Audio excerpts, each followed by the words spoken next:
कुछ दिनों पहले डॉक्टर विवेक बिंद्रा जी ने अपने चैनल पर एक वीडियो अपलोड की जिसमें उन्होंने बात की कि किस तरह से आप अपना ERP और CRM का बिजनेस स्टार्ट कर सकते हैं और उसे लाखों करोड़ों के टर्नओवर तक ले जा सकते हैं।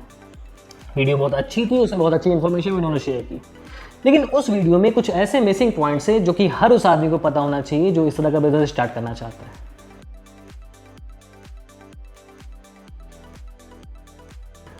इस ERP या कहें सॉफ्टवेयर बिजनेस की स्टार्टिंग में आने वाली प्रॉब्लम्स को और उन प्रॉब्लम्स के सॉल्यूशंस को हम स्टेप बाय स्टेप समझेंगे।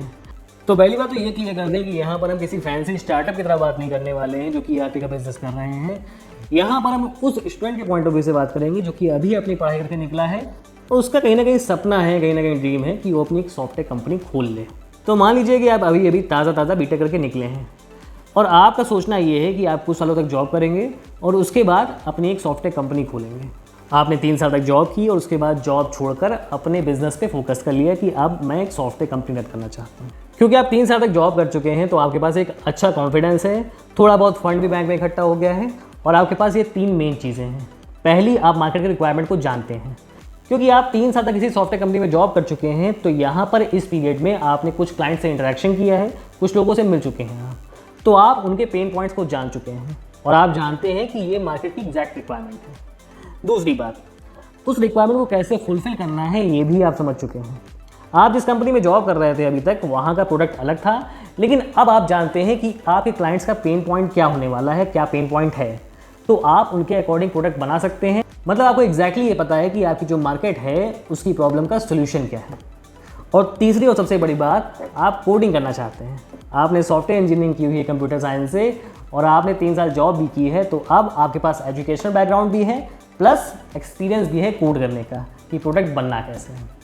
यहीं से स्टार्ट होती जर्नी। अब आप ये सब जानते हैं तो आप सोचते हैं कि आप एक सॉफ्टवेयर कंपनी खोल सकते हैं। आप अपने CRM या ERP जो भी आप कहें उस पर काम करना स्टार्ट करते हैं। कुछ महीने काम करने के बाद आपका ये प्रोडक्ट एक अच्छी स्टेज में आ जाता है और आपको लगता है कि आप इसे मार्केट के सामने प्रेजेंट कर सकते हैं। जब आप अपने इस प्रोडक्ट को पहले कस्टमर के पास ले जाते हैं, उसे सेल करते हैं, तो वहाँ पर कुछ प्रॉब्लम्स आती है और बहुत सारी रिक्वायरमेंट्स आती हैं। आप उन प्रॉब्लम्स को अपने सॉफ्टवेयर में सॉल्व करते हैं और उन रिक्वायरमेंट्स को भी अपने सॉफ्टवेयर में इंक्लूड करते हैं ताकि वो कस्टमर इस चीज़ से सेटिस्फाइड हो सके। कुछ दिनों तक ये सारी एक्सरसाइज करने के बाद आपका ये प्रोडक्ट उस कस्टमर के यहाँ सक्सेसफुली इंप्लीमेंट हो जाता है। आपके मन में एक खुशी भी आ जाती है कि आपने एक कस्टमर बना लिया और वहाँ से आपको कुछ पैसे भी मिल गए। यहाँ से आपकी जर्नी थोड़ी और कंटिन्यू होती है। आप 50-60 कस्टमर्स के पास उस प्रोडक्ट को लेके जाते हैं, उन्हें दिखाते हैं, उनमें से 5-6 कस्टमर्स आपके और भी रेडी हो जाते हैं, उन्हें भी आप सेल कर देते हैं, आपका प्रोडक्ट सक्सेसफुली इंप्लीमेंट भी हो जाता है। अब यहाँ से कहानी में ट्विस्ट आता है।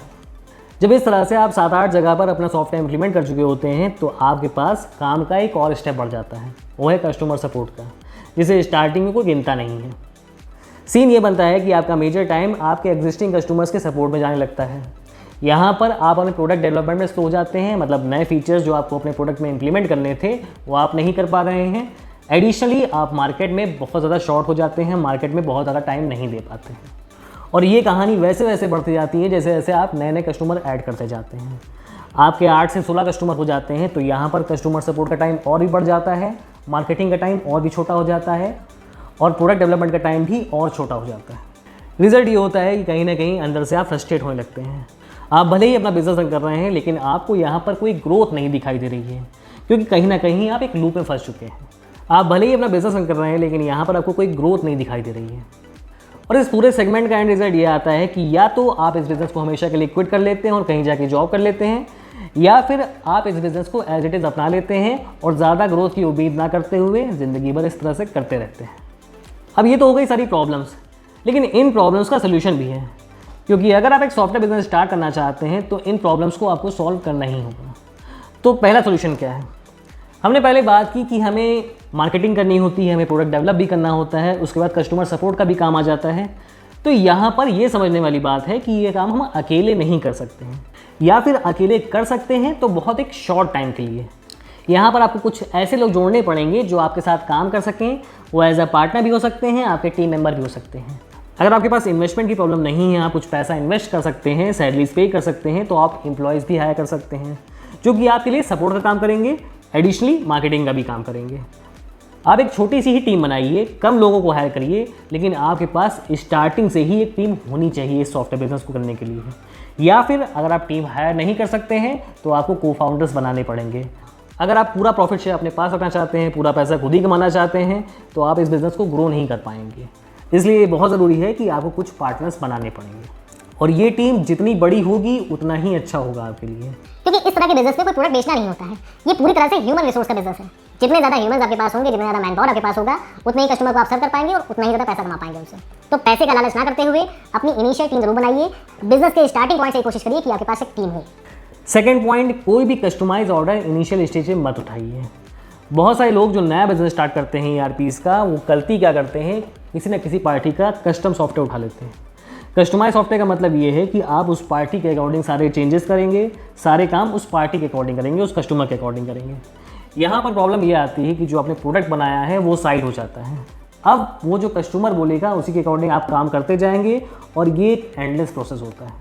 यहाँ पर आपको ये तो अच्छा लग रहा होता है कि आपको उस चीज़ के ज़्यादा पैसे मिल रहे हैं, लेकिन यहाँ पर जो आपका टाइम खर्च हो रहा है, प्लस आपके प्रोडक्ट को जो टाइम नहीं मिल पा रहा है, वो ख़राब हो रहा है, इससे आपका पूरा बिजनेस इफेक्ट हो जाता है, और कहीं ना कहीं ये आपके बिजनेस के बंद होने का भी रीज़न बन सकता है। तो इनिशियल पॉइंट पे कोई भी कस्टम ऑर्डर मत उठाइएगा। थर्ड पॉइंट, मल्टीपल इंडस्ट्रीज़ पर फोकस मत करिए। एक सॉफ्टवेयर बिजनेस की इनिशियल रिक्वायरमेंट ही होती है कि आपको कस्टमर सपोर्ट में कम से कम टाइम देना पड़े, और मार्केटिंग में आप ज़्यादा से ज़्यादा टाइम दे पाएँ, क्योंकि मार्केटिंग से ही आपको रेवेन्यू आने वाला है।